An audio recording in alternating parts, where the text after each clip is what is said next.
Hello everyone, my name is Andrew, and I just haven't been making videos because I've been feeling constantly tired due to this winter because it's just been, hey, let's be cloudy the whole day. It has nothing to do with the cold, just more the cloudiness that just makes me overall tired.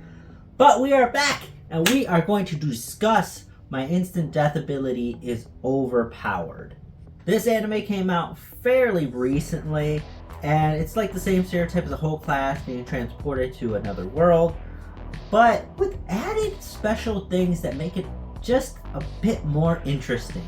So they were summoned by a sage that I want to say is the word scion, but I feel like I could be wrong.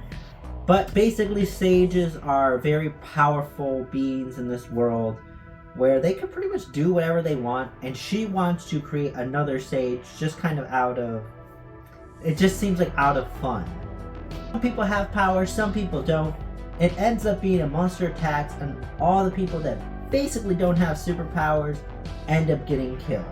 Of course, to make things more interesting, the Sage Scion does make them have trials and objectives to do and to complete within a certain time, and if they don't complete within a certain time, they get punished. During the midst of all that, we meet our two main characters, one of them being Tomochika Denara, who doesn't have superpowers from this world, but has a special power from Earth.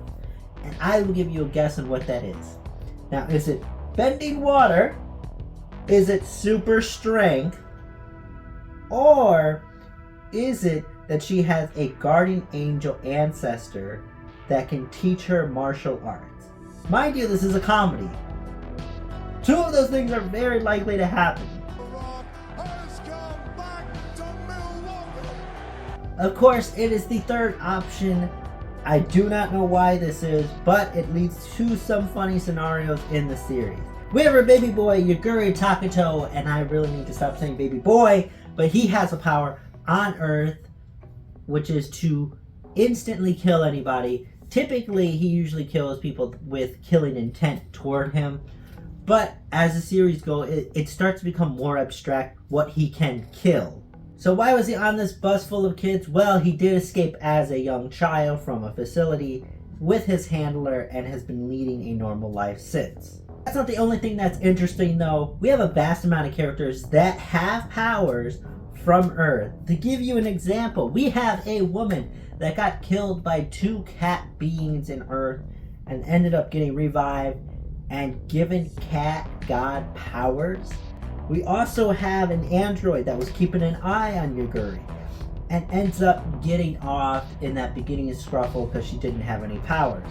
She ends up getting revived, and let's just say she's not happy with the whole class. So anyways, they do get left behind by the main class after the whole kerfuffle, and after a while they are two objectives. One, to regroup with the class, two, get home safe, and here's the ticket item is when they're traveling they do meet some of their classmates, but they kind of went rogue and are trying to either get Tomoko or get rid of Yaguri. So they end up having to have some conflicts with them. On top of that, they actually end up fighting some sages too, which is like they easily defeat these sages, which makes Scion interested in them. But also, it's like if from Sion's view almost, or any other person's view in this world, like Mike Tyson getting beaten up by a baby with a straw. It's crazy in concept when you don't know anything else. So there also is a couple more spies that know about Yaguri to keep an eye on him, but they're not really caring about that anymore. What they're more concerned now every so often is the fact that they get little readings every now and then of Yaguri's power growing bigger and bigger and bigger, and what that might happen throughout the series. So with everything playing out how it is, we have the Sage side wanting to get rid of Yaguri, and let's see what happens with that because it's going to be a very interesting fight. Overall though, the series is pretty entertaining in all honesty. The animation isn't anything really to write home about, but in terms of like different worlds, because everything is on a structural different levels in this world, and other worlds are trying to invade another world, it all adds different aspects to the story that make it interesting and has a lot more going around it than just, Tomoko and Yuguri trying to get back to the class. It does a good job in showing personality and humor. Like, take for instance personality-wise of the Sage Cyan. We see her as a pure individual at first, then we start to see how she actually is with her twisted sense of humor and how twisted she wants other people to be. So let me know what you think down below by commenting. I will definitely be putting more videos. It's just been like, these weather days just been getting me just tired. But I'm happy to be back.